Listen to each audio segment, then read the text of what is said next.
무엇이 중요한지 알아야 거기에 맞춰 준비할 수 있습니다. 할 수 있는 모든 것을 하는 것이 아닙니다. 해야 할 것에만 집중하세요. 고등학교 생활기록부의 과세특에 대해 알아봅시다. 과세특은 교과 세부능력 특기사항을 줄여 과세특이라고 부릅니다. 중학교 생활기록부의 과세특은 입시에 큰 영향이 없지만 고등학교 과세특은 입시의 활용도가 매우 높기 때문에 성적만큼이나 매우 중요하게 살피고 관리하고 집중해야 하는 부분이 바로 과세특입니다. 과세특 내용은요, 크게 두 가지 중 최소 한 가지는 꼭 보여줘야 합니다. 첫 번째, 이 학생은 어떤 진로, 어떤 전공을 위해 꾸준히 노력했구나라고 느끼게 해주어야 합니다. 혹은 두 번째, 이 학생은 딱 이런 학생이네라고 생각이 되게끔 작성되어야 합니다. 여기서 중요한 점은 대놓고 진로를 드러내지 않고 자연스럽게 느낌으로 전달되어야 한다는 것인데요.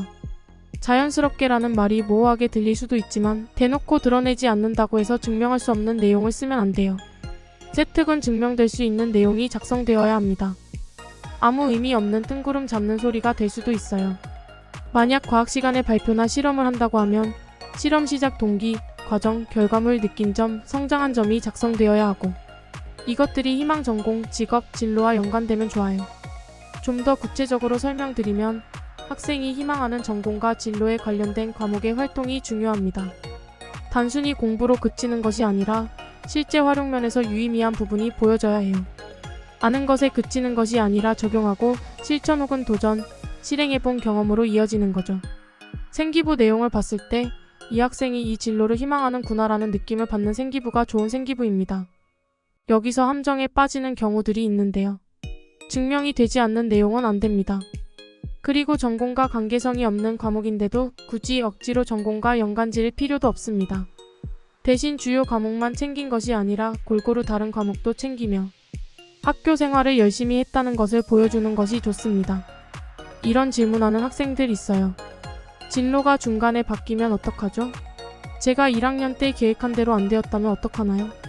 여러분, 그래도 괜찮습니다. 이것만 있으면 돼요. 스토리. 모든 일은 계획대로 되지 않습니다. 본인이 학기 초에 혹은 학년 초에 계획했던 대로 학교 교육 활동에 참여할 수 있는 것도 아니고 동아리 선택도 마음대로 안 될 수도 있고요.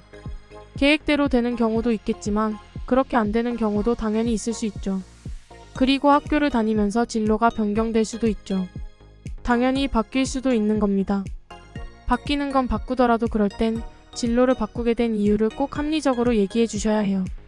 논리적으로 자신의 진로를 바꾼 이유를 설명할 수 있다면 고등학교 3학년 내내 쌓은 생기부 내용으로 충분히 경쟁력을 가질 수 있습니다. 다음엔 구체적인 예시도 함께 보여드릴게요. 오늘은 여기까지.